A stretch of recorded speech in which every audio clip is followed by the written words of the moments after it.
L'Afrique n'est pas une poubelle où tu peux jeter tes choses comme ça. Pour les gens qui ne savent pas où atterrissent leurs déchets, eh bien c'est ici. Et si vos vieux vêtements atterrissaient dans d'immenses décharges à ciel ouvert comme celle-ci en Afrique? Eh bien oui, c'est possible. Les pays occidentaux exportent chaque année des tonnes de vêtements vers les pays africains qui ne savent plus quoi en faire. Le Kenya, par exemple, croule sous les déchets textiles. Cette pollution, Jada en a fait son combat. Je suis Jada Nema, j'ai 13 ans. Je suis une activiste pour le climat et défenseuse de l'environnement. J'habite au Kenya. À seulement 13 ans, elle a fondé une ONG qui lutte pour la protection de l'environnement. Mon travail, c'est sensibiliser les jeunes sur l'impact des déchets textiles et plastiques sur nos vies. Depuis plus de 3 ans, elle enquête entre autres sur l'industrie de la mode et la pollution textile. Tout commence au marché, où des milliers de vêtements de seconde main arrivent chaque jour dans ces grands sacs. Ils sont partout, partout, vraiment partout. Je déballe, je les expose, et plus qu'à attendre les clients. Ils viennent de France, d'Angleterre, d'Allemagne, des États-Unis ou encore de Chine. Comment arrivent-ils en Afrique? Eh bien, ce sont les grandes marques qui revendent leurs invendus ou leurs anciennes collections à des grossistes africains. Ou encore des associations caritatives qui revendent les dons qu'elles reçoivent. Et oui, si vous avez un jour donné vos vêtements, ils ont peut-être atterri ici. Sur le papier, c'est super. Les vêtements ont une seconde vie. Ils servent aux plus démunis et créent de l'emploi.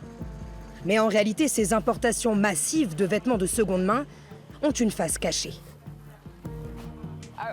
Ce sont tous les vêtements que vous allez jeter et qui ne pourront pas être vendus? Tu vois, certains sont tachés, d'autres ont des trous. C'est pour ça que je vais devoir les jeter. Quand elles déballent leurs sacs, les vendeuses ont souvent de mauvaises surprises. Beaucoup de vêtements arrivent dans de piteux états et sont juste bons pour la poubelle. Évidemment, on est déçus. Parce que quand on achète ces vêtements, on espère recevoir des belles choses. Les gens aiment la bonne qualité.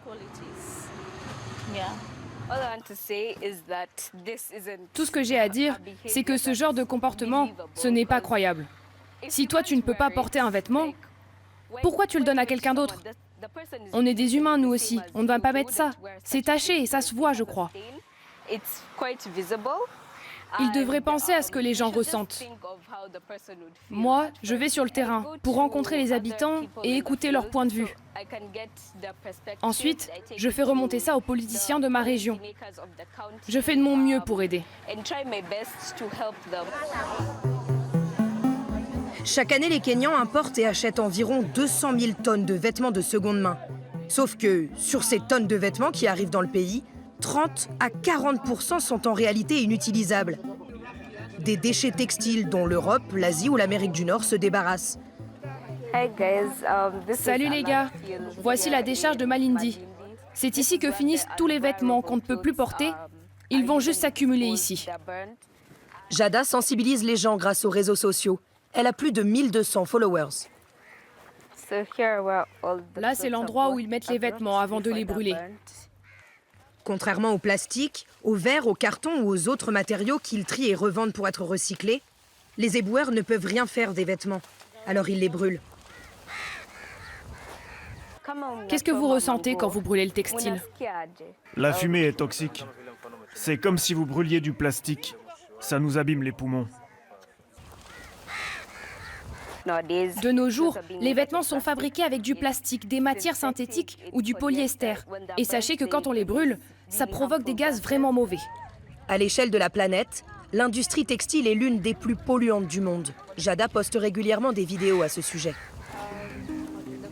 La planète ira mieux avec une industrie de la mode durable. Vous pouvez utiliser vos vêtements différemment. Ne les utilisez pas une seule fois, portez-les plus longtemps. Si c'est trop petit, coupez, transformez.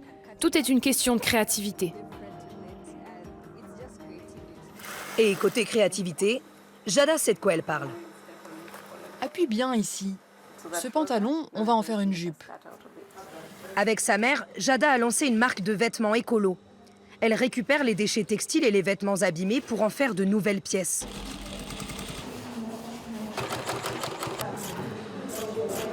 On appelle ça de l'upcycling. Dans leur atelier, les couturières fabriquent des hauts comme celui que porte Jada, des robes ou des sacs qu'elles vendent et exposent sur les réseaux sociaux. Souriez, mesdames. Elle forme aussi les jeunes femmes des environs à la couture. En gros, quand elle n'est pas en cours, Jada consacre tout son temps à l'écologie. Et sa mère l'a suivie. J'étais une couturière, on va dire, classique. J'ai commencé l'upcycling quand j'ai remarqué tous ces déchets qui polluent notre environnement. Mais c'est vraiment Jada qui m'a inspirée. Elle se bat pour la planète et moi aussi maintenant. Jada organise et gère aussi des nettoyages collectifs. C'est comme une passion pour moi. J'aime quand c'est propre, j'aime gérer des gens, leur donner une section à nettoyer, leur donner des consignes. Ça m'amuse. Je pense que c'est une bonne initiative. Elle est très jeune et elle fait déjà du très bon travail. Toute la communauté la soutient.